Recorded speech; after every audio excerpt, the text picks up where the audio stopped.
Listen up, this is the Wolf of Wall Street, Jordan Belfort, and I'm about to drop a truth bomb that'll change how you walk into any room, anywhere, anytime. Picture this, it's the late 80s and I'm a wide-eyed rookie on Wall Street, barely out of my teens, sitting in a boardroom with a pack of seasoned sharks. These guys are old enough to be my dad, with decades of market know-how, throwing around jargon like it's second nature, PER ratios, arbitrage, leverage buyouts. Me, I'm sweating bullets, my tie's too tight, and I'm pretty sure my cheap suit's screaming newbie. I'm out of my depth, feeling like the dumbest guy in the room, like I'm one wrong word away from being laughed out the door. Ever been there? That sinking feeling where everyone else seems to know more, talk smoother, hold the upper hand. Yeah, I know it well. But here's the kicker. That moment didn't crush me. It made me, because I figured out a secret that day. You don't need to know everything to own the room. You just need to ask the right questions. Listen like your life depends on it and steer the conversation like a pro. So, let me hit you with a question. Ever felt like the underdog in a meeting, a negotiation, or even a barroom debate, wishing you could flip the script and come out on top? What if I told you that feeling like the dumbest guy in the room is actually your secret weapon? That's right. Being the smartest isn't about spouting facts like a walking Wikipedia or dazzling with big words. It's about mastering the art of strategic thinking, asking killer questions, listening with razor-sharp focus, and controlling the frame so everyone's dancing to your tune. I did it in that boardroom, turning those Wall Street wolves from predators to puppets by asking, what's driving your confidence in this stock? And how's that strategy holding up in this market? Suddenly they're explaining themselves to me and I'm the one steering the ship. That's the game we're playing today. This video is about giving you the tools to walk into any room, whether it's a high-stakes boardroom, a tense family dinner, or a casual coffee shop debate, and come out as the smartest player, no PhD required. I'm not here to bore you with theory or fluff. This is straight from the trenches stuff, the kind I used to close million-dollar deals and rebuild my life from the ashes. We're diving into the power of questions, the weapon of listening, and the art of controlling the conversation's flow. You'll get stories from my wild ride, times I outsmarted people who thought they had me beat, and practical, no BS moves you can use today. By the end, you'll be the one everyone's looking to, the one they're trying to impress, even if you're not the expert. So are you ready to stop feeling small and start running the show? Let's get to it. The power of questions. Let's cut through the noise. Being the smartest person in the room isn't about knowing the most trivia or having a fancy degree framed on your wall. It's about asking the best questions. That's where the real power kicks in, and I'm going to show you how to wield it like a samurai sword. Napoleon Hill, the mastermind behind Think and Grow Rich, nailed it when he said, the man who asks a question is a fool for a minute. The man who does not is a fool for life. That's not just wisdom, it's a battle cry. Questions aren't a sign of weakness. They're your ticket to flipping the power dynamic, making the know-it-alls scramble to prove themselves to you. I learned this the hard way, and trust me, it's a game changer. Back in my stockbroker days, I'd walk into rooms full of egos. Guys who'd been trading since I was in diapers, tossing around terms I barely understood. Early on, I tried to keep up, throwing out stats and buzzwords to sound smart. Big mistake. I'd get tripped up, exposed, laughed off.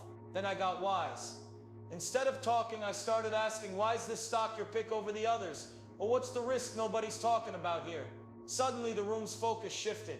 These hotshots were on the spot, explaining their logic, revealing their cards. I wasn't just holding my own. I was running the show. Why? Because a well-placed question doesn't just seek answers. It challenges assumptions, exposes weak spots, and puts you in the driver's seat. Here's why questions are your superpower. First, they make you look engaged and curious. Qualities people respect more than a know-it-all attitude. Second, they force others to clarify their thoughts, often tripping over their own shaky logic. Third, they buy you time to think while they're talking, letting you strategize your next move. Think of it like a chess game. Every question's a move that sets up your checkmate. I use this in sales pitches, asking clients, what's your biggest concern about this investment? Let me zero in on their fears and tailor my pitch to close the deal. It wasn't about me knowing everything. It was about getting them to spill what mattered. So how do you do it? Start with open-ended questions, ones that can't be answered with a yes or no. What's driving your decision here? Or how do you see this playing out long-term? These get people talking, revealing their priorities, biases, even their blind spots. Next, ask follow-ups. Can you break that down for me? Or what makes you so sure? These dig deeper, showing you're not just nodding along. You're analyzing, probing, commanding respect. And don't be afraid to challenge politely. That's interesting. How do you square that with contradictory point? I did this in a deal negotiation once, asking a smug CEO why his projections ignored a looming market dip. He fumbled. The room noticed, and I became the guy everyone wanted to hear from. Napoleon Hill's wisdom backs this up. Success comes from curiosity, not arrogance. The best questions aren't about showing off. They're about uncovering truth and steering the conversation your way.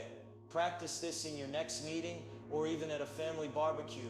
Ask something like, what's the one thing we're not considering here? And watch heads turn. You're not just asking. You're leading, controlling, dominating. That's the power of questions. And it's your first step to being the smartest in any room. Listening with intent. Now let's talk about the secret weapon most people screw up, listening. I'm not talking about sitting there quietly while someone drones on, nodding like a bobblehead.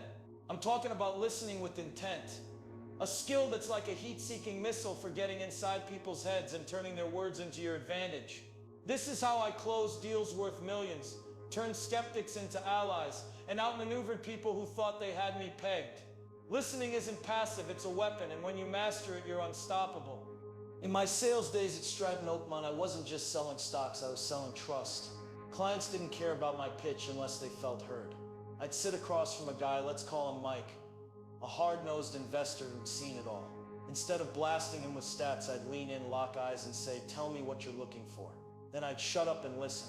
Not just to his words, his tone, his pauses, the way his shoulders tensed when he mentioned risk. Mike might say he wanted high returns, but his hesitation screamed he was scared of losing his shirt. That's gold. I tailor my pitch to his fears, his dreams, his unspoken needs. By the end, he's not just buying, he's begging to work with me. Why? Because I heard what he wasn't saying. Here's the deal.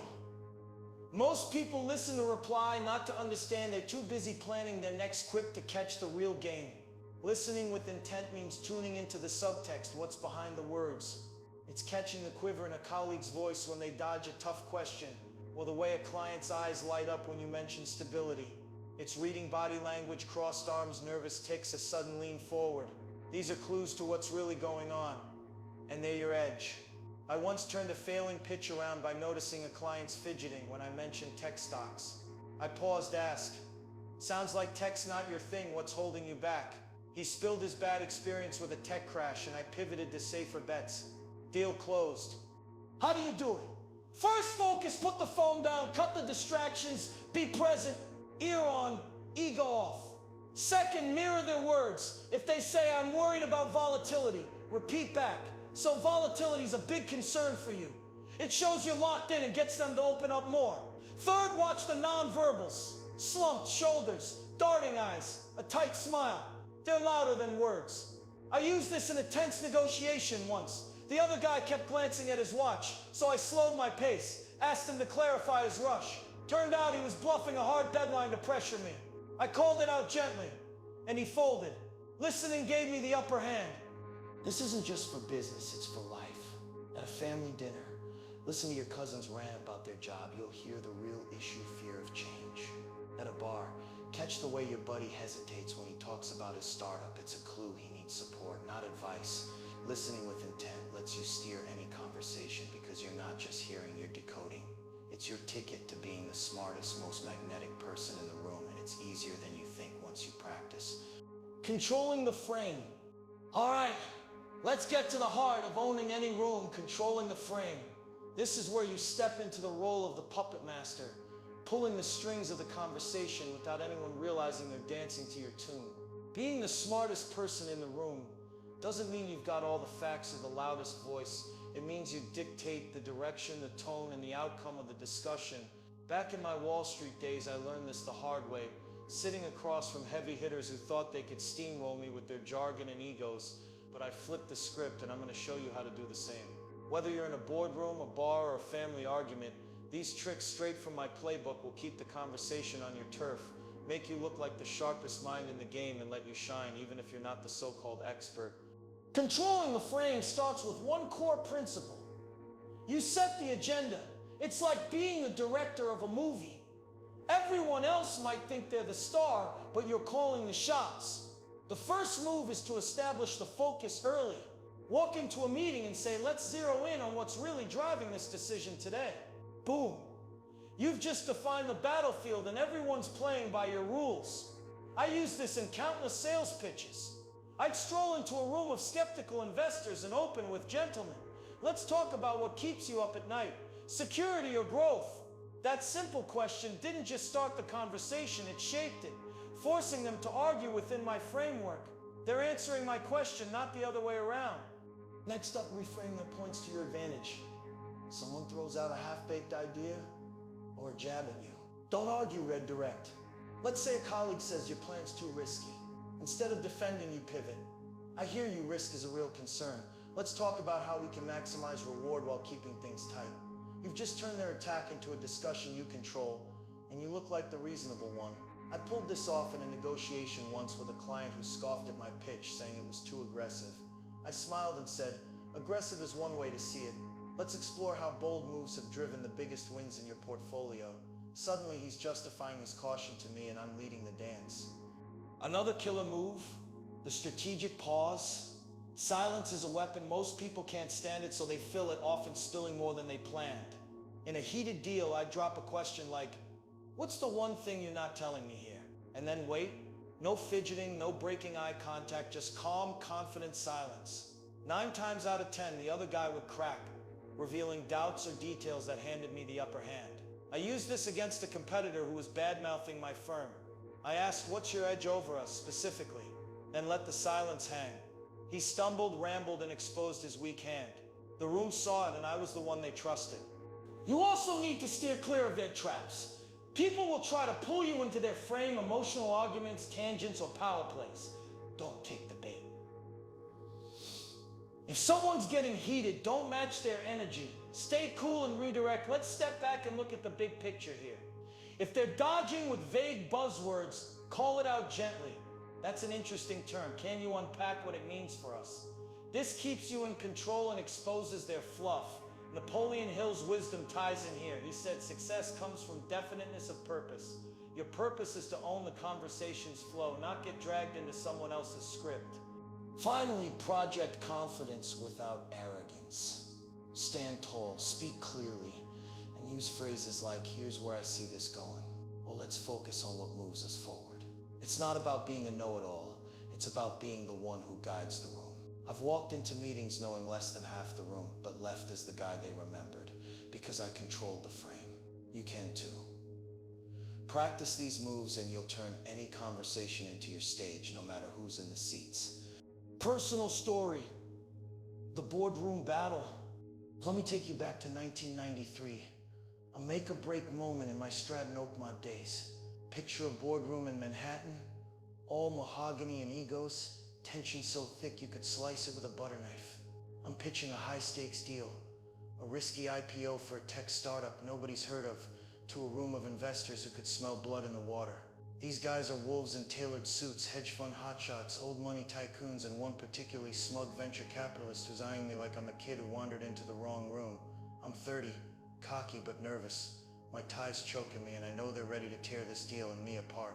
The stock's volatile, the company's unproven, and whispers of bubble are floating around like cigarette smoke. I can feel their skepticism like a cold draft, and I'm one misstep from losing millions in capital and my reputation along with it. This is my boardroom battle, and I'm about to show you how I use questions, listening, and frame control to turn a pack of skeptics into believers. The meeting starts rough. The venture capitalist, let's call him Greg, fires the first shot. This stock's a gamble. Why should we touch it? The room leans in, waiting for me to fumble. Instead, I lean back, smile, and throw out a question. What's the one thing you'd need to see to feel confident in a deal like this?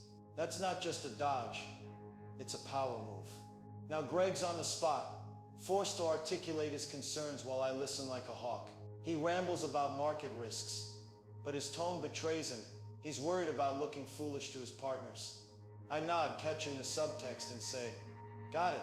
Stability's key for you. Let's talk about how this company's tech is already disrupting the sector. I've reframed his fear into a discussion I control, and the room's now looking to me for answers. As the debate heats up, another investor jumps in, tossing out stats about tech failures. Instead of arguing, I listen. Really listen. His voice is tight, his hands fidgeting. He's not just skeptical, he's burned from a past deal. I pause strategic silence and ask in sounds like you've seen some tech deals go south. What's the biggest lesson you took from those? He opens up, spilling a story about a startup that tanked due to poor management. Jackpot. I pivot. That's exactly why this company's leadership team is stacked with proven execs. Let me walk you through their track record. I'm not just answering. I'm steering the conversation to my strengths, using his own words to build trust. Then Greg tries to take back control, throwing a curveball. This market's overheated. Your pitch feels like hype. The room tenses. This could derail everything. I don't flinch. I hold eye contact. Let a beat pass and say, fair point, let's cut through the noise. What specific metrics would convince you this isn't just hype? That's frame control at its finest. I flipped his jab into a challenge for him to get specific, exposing his vague criticism for what it is. He stumbles, tossing out generic concerns, and I counter with hard data, revenue projections, patents, early adopter contracts. The room's energy shifts. They're nodding, leaning in. I'm not the kid anymore, I'm the authority. By the end, I've turned the tide. When I keep asking questions, what's your biggest priority here? And listening to their cues, adjusting my pitch on the fly. I control the frame by keeping the focus on their needs, not my defense. When we wrap, they're not just sold on the deal, they're sold on me. That IPO went through. And those investors became some of my biggest backers. This wasn't about knowing more than them. It was about questions, listening, and owning the conversation's flow. This story's your proof. These tactics work when the stakes are sky high, and they'll work for you too. Practical tips for everyday use.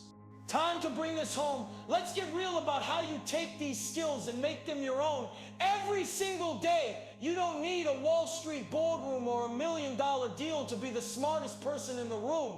Whether you're at a coffee shop debating politics, a job interview dodging curveballs, or a family dinner navigating a touchy argument, these tools, questions, listening, and frame control will make you the one everyone's drawn to. I'm giving you actionable, no BS moves to start using right now so you can walk into any conversation and own it like the wolf himself, no PhD or corner office required. First, prep killer open-ended questions. Before any big talk, be it a meeting, a date, or a networking event, have 3 questions ready. Stuff like, what's the one thing you're most excited about here? Or how do you see this playing out in the next 6 months? These aren't just icebreakers, they're power plays that get people talking and give you control. I used to walk into sales calls with questions like, what's your biggest hurdle right now? Scribbled in my notebook. It turned strangers into allies because they felt heard, and I got the intel to steer the deal. Practice this next time you're grabbing drinks with friends. Ask, what's the one goal you're chasing this year? Watch how it shifts the vibe. You're leading, not following. Second, read body language like a pro. Words are only half the story. People's bodies spill the rest. Crossed arms. They're defensive. Leaning in, they're hooked. Darting eyes, they're hiding something. In my sales days, I'd watch clients like a hawk. A clenched jaw meant they were skeptical. A quick smile meant I'd hit a nerve. Once I noticed a client tapping his foot when I mentioned bonds. He was bored. I switched to stocks. His eyes lit up, and I closed the deal. Start small in your next chat. Notice one nonverbal cue. Say how someone's posture shifts when you ask a tough question. Use it to adjust your approach. It's like reading a poker player's tell, pure gold. Third, practice listening with intent in every conversation. Don't just wait for your turn to talk. Really hear them. Ear on, ego off. If your boss says we need better results, catch the stress in her voice or the way she emphasizes need. Ask a follow-up. What kind of results are you prioritizing? You'll uncover her real concern. Maybe it's deadlines, not revenue, and you can tailor your response to shine. Try this at home. Listen to your partner or roommate for 5 minutes without interrupting. Paraphrase what they said. So you're saying you're stressed about work, and watch their reaction. It builds trust and gives you the upper hand to guide the talk. Fourth, Practice frame control daily. If a coworker's ranting about a project's flaws, don't argue. Reframe. Sounds like we need a tighter plan. Any ideas on where to start? You've just turned their complaint into a collaborative moment with you leading. Or if a friend's stuck in a negative spiral, say, let's focus on what we can do about this. You're setting the tone, keeping it productive. I did this at a networking event once. Someone was hogging the spotlight with stats. I paused, smiled, and said, that's impressive. How's that strategy working for you right now? The focus shifted, and I was running the show. Test this in a low-stakes chat, like redirecting a pointless argument at dinner. It's like flexing a muscle, gets easier every time. Finally, rehearse in the mirror. Sounds cheesy, but it works. Practice your tone, your pauses, your confident vibe. I used to run through my questions and responses before big pitches, making sure I sounded calm, not cocky. It's like training for a fight. You don't step into the ring cold. Try it before your next big moment. Run through a few questions in a confident line like, let's get to the core of this. You'll walk in ready to dominate. These tools, questions, body language, listening, frame control are your toolkit. Start small, use them daily, and you'll be the smartest guy at any table, no matter who's sitting there. Common mistakes and how to avoid them. All right, let's get real. You've got the tools to be the smartest person in any room, but here's where the rubber meets the road.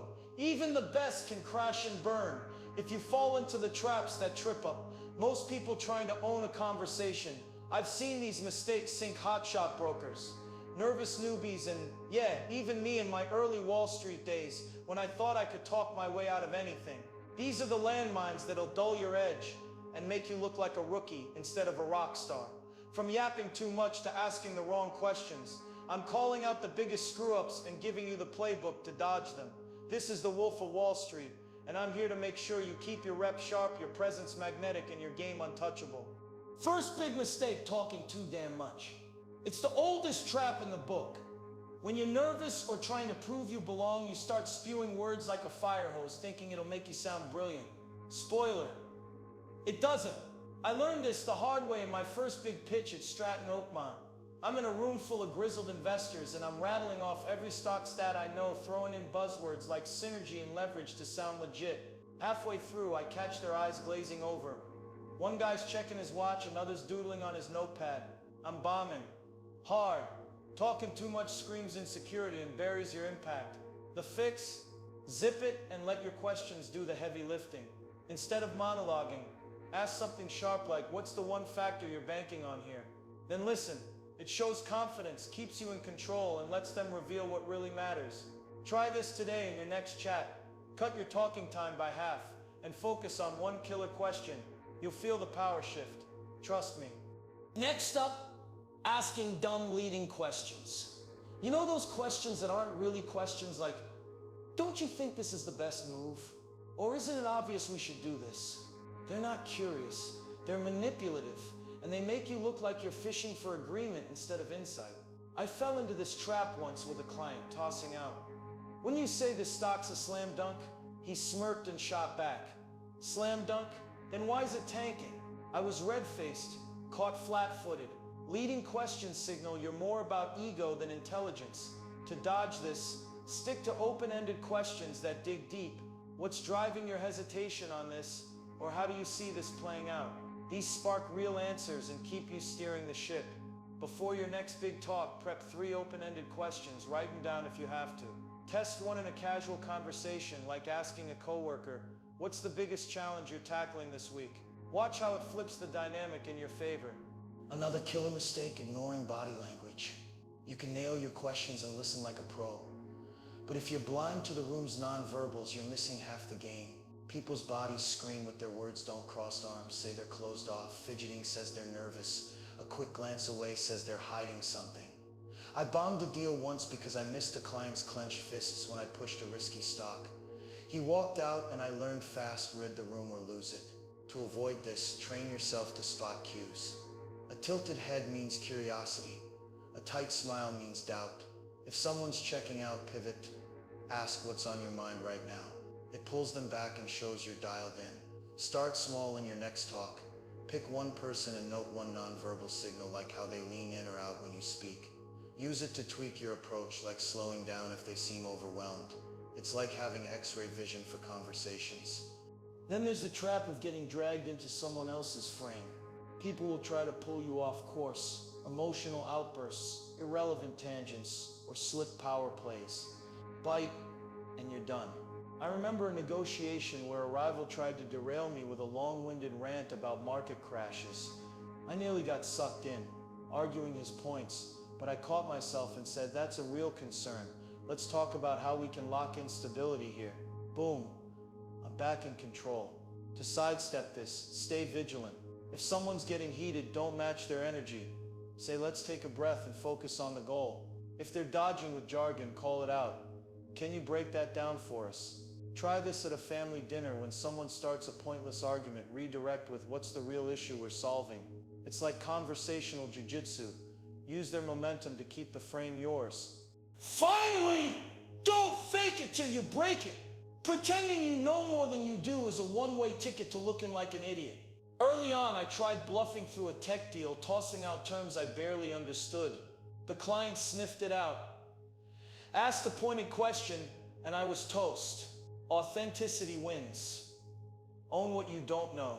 Say, I'm not the expert here, but let's dig into what's driving this. Any thoughts? It's confident, collaborative, and keeps you in charge. Test this in a meeting. Admit one small knowledge gap and ask for input. It builds trust and keeps you sharp.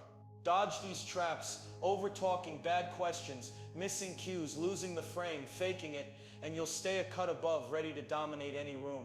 Conclusion and call to action.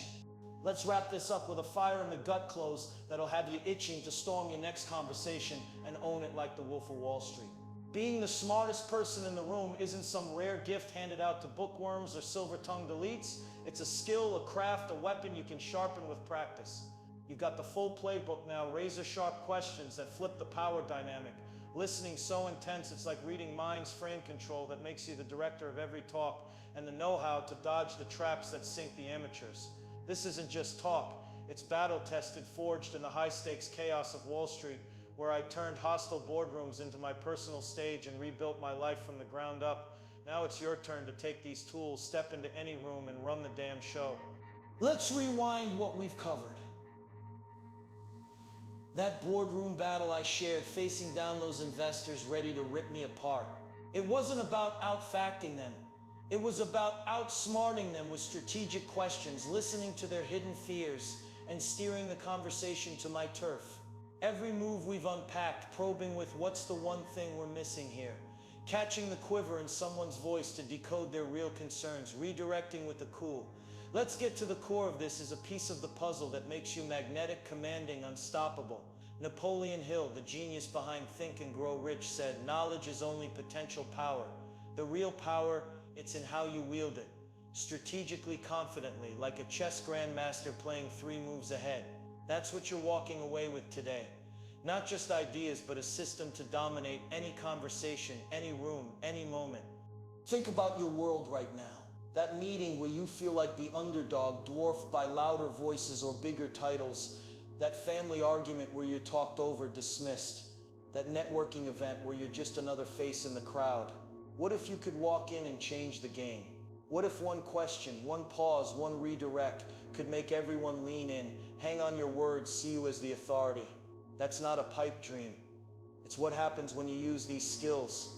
I've done it in boardrooms with millions on the line, in random diner chats that sparked new ventures, even in casual conversations that turned into lifelong connections, like the time I was at a bar, out of my element, and asked a tech mogul, what's the one risk you wish you'd taken sooner? The whole table went quiet. He opened up, and I walked away with a mentor. You've got that power too, right now in your pocket. Here's your mission. Take these moves and use them. Today, your next conversation, whether it's a tense work meeting, a coffee run with a colleague, or a heated debate at the dinner table, pick one tool and run with it. Ask a sharp question like, what's the biggest win you're chasing here? Listen hard, catch their tone, or a stray glance, and pivot if they veer off. Let's focus on what moves us forward. Feel the shift when you control the frame. When heads turn your way, then come back here. Drop a comment, and tell me how it went. Did you shut down a know-it-all with a single question? Turn a boring chat into your stage. I'm dying to hear it, because this is your moment to shine. You're not here to blend into the background or shrink under pressure. You're here to lead, to influence, to leave a mark. Being the smartest in the room isn't about being the loudest or the most book smart. It's about guiding the conversation, seeing what others miss, and owning the moment with confidence and clarity. You've got the tools, the fire, the blueprint. So go out there and dominate. Walk into that next room. Ask the question that stops them cold. Listen like a pro and steer the talk like it's your birthright. The world's waiting, and it's not patient. Tell me how it feels to run the show. Now go make it happen.